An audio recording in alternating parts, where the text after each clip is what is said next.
Welcome to Sweet Life Beat Life. We hope this video helps. You start by ensuring you have the right assets and runtime.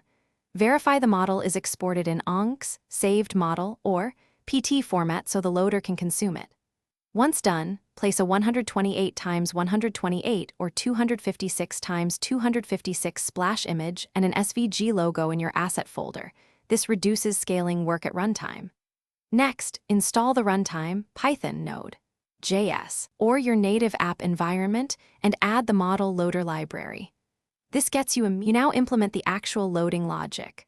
Write an async loader that emits progress callbacks from 0% to 100% so the UI updates smoothly. While model bytes fetch, render a skeleton UI and an animated logo. Optionally show estimated time remaining because perceived speed matters.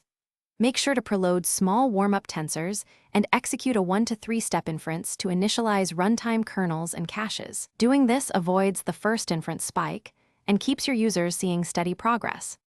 Finish by transitioning from the loading screen to the final UI. Fade out the logo over 300 to 500 milliseconds and reveal the interactive view once the warm-up inference completes. If the model fails to load, fall back to a tiny quantized model or a cached inference output so the app remains usable.